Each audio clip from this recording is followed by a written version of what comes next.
नमस्कार विद्यार्थियों, आप सभी का आपके अपने YouTube चैनल आरपीएससी विद नवीन सैनी में स्वागत है। विद्यार्थियों, आज हम साइकोलॉजी की नई यूनिट शुरू करने जा रहे हैं। यूनिट 7 के टोटल 3 वीडियो बने थे। यूनिट 7 के 3 वीडियो और उसमें हमने इसको कंप्लीट कर दिया। आज हम पढ़ेंगे जो बुद्धि वाली यूनिट है वो। तो चलिए इस यूनिट को शुरू करते हैं और उम्मीद करता हूँ कि इसको अपन 5 वीडियो के अंतर्गत क्या कर लेंगे, कंप्लीट कर लेंगे। ठीक है विद्यार्थियों, तो आइए शुरू करते हैं। देखिए, बुद्धि क्या है। बुद्धि मनुष्य की वह परम शक्ति है जिसके द्वारा वह सोचता, समझता, विचारता है। संसार में सभी सजीव प्राणियों में मनुष्य की श्रेष्ठता उसकी बुद्धि के कारण ही, अर्थात मनुष्य सभी प्राणियों में सर्वश्रेष्ठ क्यों है? क्योंकि उसके पास क्या है? बुद्धि है। ठीक है। टनों वजनी जलयान को जल में तैराना एवं वायुयान को आकाश में उड़ाना बुद्धि का ही कमाल है। सांप जैसे जहरीले प्राणी, शेर जैसे घातक प्राणी को वश में कर लेना, हाथी जैसे भारी भरकम एवं ताकतवर प्राणी को सवारी के लिए काम में लेना मनुष्य की बुद्धि का ही कमाल है, अर्थात बुद्धि मनुष्य की विशिष्ट शक्ति है। ठीक है। तो मनुष्य कुल मिलाकर सारा खेल किसका है? बुद्धि का। अब बुद्धि को लेकर विभिन्न मनोवैज्ञानिकों ने क्या परिभाषाएं दी है जो कि पिछले सालों में आई हुई है, उनको यहाँ पर नोट किया है। और वुड्रो विल्सन ने क्या कहा कि बुद्धि ज्ञानार्जन की शक्ति है, क्षमता है, अर्थात ज्ञान को अर्जन करने की क्षमता ही क्या है? बुद्धि है। ये किसने कहा? वुड्रो विल्सन ने। एल्फ्रेड विने ने क्या कहा? एल्फ्रेड विने ने कहा बुद्धि इन 4 शब्दों में निहित है: ज्ञान, आविष्कार, निर्देश और आलोचना। मतलब ज्ञान, आविष्कार, निर्देश और आलोचना, इन 4 शब्दों से मतलब अपन बुद्धि को क्या कर सकते हैं? परिभाषित करते हैं। किसके अनुसार? एल्फ्रेड विने के अनुसार। टर्मन ने क्या कहा? टर्मन ने कहा बुद्धि है वो अमूर्त विचारों के लिए तर्क करने की शक्ति या योग्यता है, अर्थात जो अमूर्त है, जो चीज मूर्त रूप में विद्यमान नहीं है, सिर्फ उसका अमूर्त कॉन्सेप्ट है, उसके बारे में तर्क करने की क्षमता या योग्यता होती है, वो क्या कहलाती है? बुद्धि कहलाती है। ठीक है। वुडवर्थ ने क्या कहा कि बुद्धि है वो कार्य करने की विधि है। ठीक है, मेथड है। किसी भी कार्य को करने का जो मेथड है वो बुद्धि है, वुडवर्थ के अनुसार। थॉर्नडाइक ने कहा कि सत्य एवं तथ्य को समझकर उचित ज्ञान देना ही बुद्धि है। गाल्टन ने कहा कि बुद्धि पहचानने एवं समझने की शक्ति होती है। रायबर्न ने क्या कहा? इन्होंने कहा कि बुद्धि किसी समस्या समाधान के द्वारा उद्देश्य प्राप्त करने की शक्ति, मतलब किसी भी प्रॉब्लम को सोल्व करके यदि अपन अपने टारगेट को अचीव करते हैं तो वो बुद्धि के अंतर्गत आएगा। अब इसको आप याद कैसे रखोगे कि राय मशविरा करके समस्या का समाधान करो, उद्देश्य की पूर्ति हो जाएगी। राय मशविरा मतलब किसी से डिस्कस करके और उसके बाद में समस्या का समाधान करो, आपको आपका क्या मिल जाएगा? टारगेट मिल जाएगा। तो देखो, ये समस्या समाधान, ये रायबर्न, ऐसे नाम कनेक्ट हो जाएंगे इसमें। बर्किंगम ने क्या कहा कि बुद्धि सीखने की शक्ति है। वेस्लर ने कहा कि बुद्धि एक समुच्चय एवं सार्वजनिक योग्यताओं का स्वरूप है जो उद्देश्य प्राप्ति में क्या करती है? सहयोग करती है। अब इन सब से निष्कर्ष क्या निकला? निष्कर्ष ये निकला कि बुद्धि एक प्रकार की वह विलक्षण क्षमता होती है जिसे समझना मनुष्य की क्षमता से परे है, जो वास्तविक अर्थों में हमारे व्यवहार की वाहक शक्ति है। अर्थात बुद्धि है वो मनुष्य की ऐसी क्षमता है जिसे समझना मनुष्य की क्षमता से परे, अर्थात मतलब माइंड को जितना समझा जाए वो उतना ही हैरान करता है और इंसान आज तक पूरी तरीके से दिमाग को नहीं समझ पाया। और वास्तविक अर्थों में हमारे व्यवहार की शक्ति, अर्थात हमारा व्यवहार है वो हमारी बुद्धि के अकॉर्डिंग ही होता है। अब बुद्धि की योग्यताएं क्या क्या है? तो बुद्धि से प्राणी चिंतन करता है, परिस्थितियों के साथ समायोजन करता है, इसी के द्वारा वो सीखता है। कार्य करने की विधि है वो भी क्या है? बुद्धि है। बातचीत, संभाषण भी बुद्धि के अंतर्गत आता है। तर्क करने की क्षमता, पहचानने की शक्ति, ये सब किसके अंतर्गत आते हैं? ये सब बुद्धि के ही अंतर्गत आते हैं। अब बुद्धि कितने प्रकार की होती है? तो गेरेट ने बताया, गेरेट एवं थॉर्नडाइक, इनके अनुसार बुद्धि है वो 3 प्रकार की होती है। कौन कौन सी? मूर्त बुद्धि, जिसे यांत्रिक बुद्धि भी कहते हैं, अमूर्त बुद्धि और एक सामाजिक बुद्धि। ठीक है। गेरेट ने यांत्रिक और थॉर्नडाइक ने मूर्त शब्द का प्रयोग किया था। ठीक है। तो ये यांत्रिक और मूर्त इसलिए लिखा हुआ है कि गेरेट ने तो बोला था यांत्रिक, तो ऐसे ध्यान रखना, गेरेट से ग्रीस, और ग्रीस किस में दिया जाता है? यंत्रों में दिया जाता है। ठीक है। और थॉर्नडाइक ने, अब तो शेष नाम बचा वो थॉर्नडाइक के लिए, मूर्त। ठीक है। आगे बढ़ते हैं। सामान्यतया प्रत्येक व्यक्ति में उक्त तीनों प्रकार की बुद्धि पाई जाती है। मतलब कोई नॉर्मल प्राणी है तो उसमें ये तीनों प्रकार की बुद्धि पाई जाएगी, परंतु जो व्यक्ति जिस क्षेत्र में अधिक कार्य करेगा उसमें उसी प्रकार की बुद्धि विशेष रूप से सक्रिय रहती है। अर्थात मूर्त, अमूर्त और सामाजिक, ये तीनों प्रकार की बुद्धि सभी मनुष्य में पाई जाती है।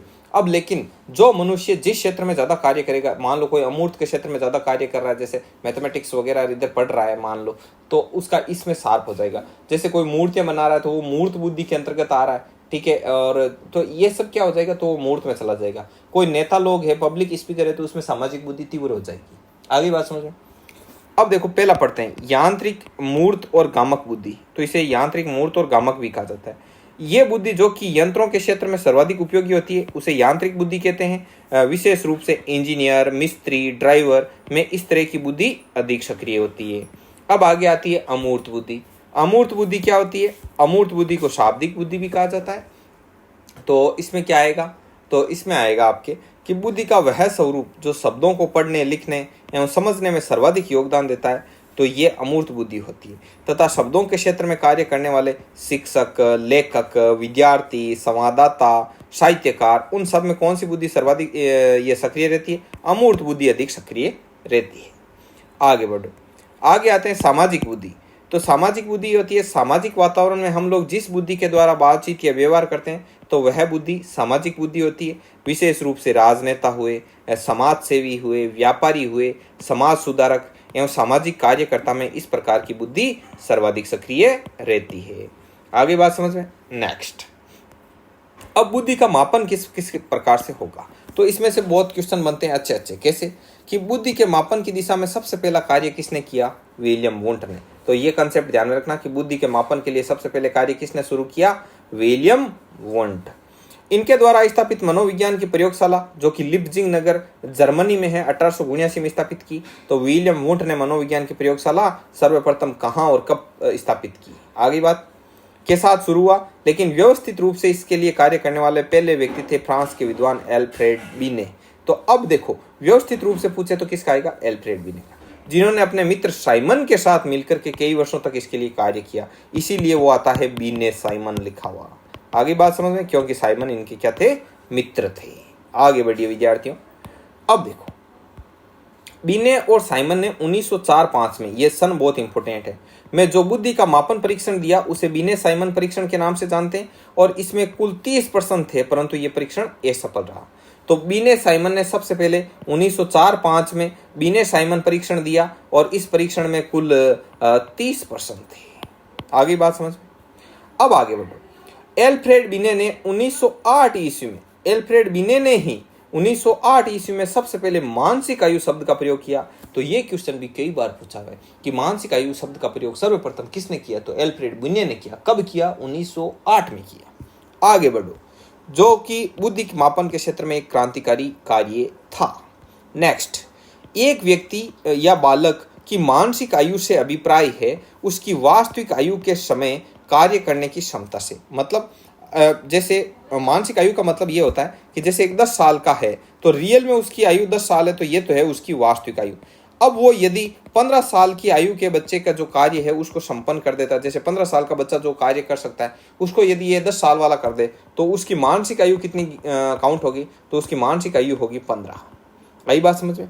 यदि एक 10 वर्ष का बालक 12 वर्ष के बालक की तरह कार्य कर लेता है तो उसकी मानसिक आयु कितनी हो जाएगी? 12 वर्ष।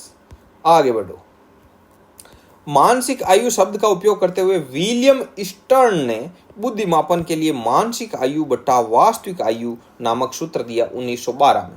तो सबसे पहले ये मानसिक आयु बटा वास्तविक आयु वाला ये जो सूत्र है ये किसने दिया था? विलियम स्टर्न ने दिया था। कब दिया था? 1912 में। तो ये तीन चीजें बहुत ही इंपॉर्टेंट है, परंतु ये सूत्र अधूरा था और इस सूत्र को पूरा करते हुए वर्तमान सूत्र देने का कार्य अमेरिका के स्टैनफोर्ड विश्वविद्यालय के प्रोफेसर विलियम टर्मन को जाता है, जिन्होंने 1916 में विलियम टर्मन ने आईक्यू का सूत्र दिया। अब आपसे पूछ ले कि आईक्यू का सूत्र किसने दिया? तो आईक्यू का सूत्र दिया था आपके विलियम टर्मन ने। कब दिया? 1916 में दिया। और सूत्र ये है आईक्यू बट्टा मानसिक आयु बटे वास्तविक आयु इंटू 100, मतलब मानसिक आयु बटे कालानुक्रमी आयु इंटू 100, एम ए बटा सी ए इंटू 100। तो इसको ऐसे ध्यान में रखते हैं, एम ए का मतलब है मेंटल एज और सी ए का मतलब है क्रॉनिकल एज। आगे बढ़ो, एक बालक की आयु 10 वर्ष है और वे बालक 13 वर्ष के बालक के समान कार्य कर लेता है तो उसकी बुद्धि होगी IQ बटा एम ए बटा सी ए इंटू 100। तो 13 बटा 10 इंटू 100 बराबर 130। अब टर्मन ने के अनुसार बुद्धि लब्धि की टर्मन ने सारणी दी, तो उन्होंने कहा अब देखो याद कैसे रखना है, ऐसे ध्यान में रखना, बीचों बीच 50 से उसके नीचे 16 7 2, ऊपर भी 16 7 2, तो बीच में 50 16 7 2 16 7 2। अब याद रह जाएगा। अब इसको क्या करना है, अब इसको कैसे याद रखोगे आगे? तो देखो सबसे पहले आएगी सामान्य बुद्धि। तो सामान्य बुद्धि टर्मन के अनुसार होती है 90 से जो 109 IQ लेवल होता है उसमें आती है सामान्य बुद्धि। और सामान्य बुद्धि होती है दुनिया के 100 आदमी है तो उनमें से 50 में, मतलब टोटल 100% में से 50% में सामान्य बुद्धि होती है। उसके बाद में एक कदम ऊपर है तीव्र बुद्धि और एक कदम नीचे है 80 से 89 में मंद बुद्धि। तो मंद बुद्धि होते हैं 16% और तीव्र बुद्धि भी कितने होते हैं 16%। तो तीव्र बुद्धि के लिए इन्होंने बताई 110 से 120 19 और 80 से 89 बताई मंद बुद्धि। अब उसके नीचे 70 से 79 तक निर्बल बुद्धि, और निर्बल बुद्धि भी 7% होते हैं। और उसके ऊपर 120 से 139 तक होते हैं प्रखर बुद्धि, प्रखर बुद्धि भी 7% होते हैं। अब इसके नीचे 50 से 60 50 से 69 में होते हैं मूर्ख, 25 से 49 में होते हैं महामूर्ख और 25 से कम में होते हैं जड़। जड़ होते हैं ना, इनकी चेतना भी काम नहीं करती, मतलब इनका लाइटर लेके पास है, हाथ जला दो इनको पता ही नहीं चलेगा। तो इनका बहुत ध्यान रखना पड़ता है, ये यही नहीं है कि खुद को ही जला ले कभी, समझे आप। मतलब जैसे चूल्हा जल रहा है, आग डाल देंगे, पेड़ डाल देंगे, इनको पता ही नहीं चलेगा जलेगा तो भी। मतलब इतना, मतलब इनकी सेंसर भी काम नहीं करते बॉडी के टेम्परेचर वगैरह कैसे। तो मतलब बहुत, तो अब आप किसी को, अब देखो अपन बोलते हैं ना मूर्ख, महामूर्ख, जड़ बुद्धि कहीं का, तो ऐसा दुश्मन को भी ना करे मालिक।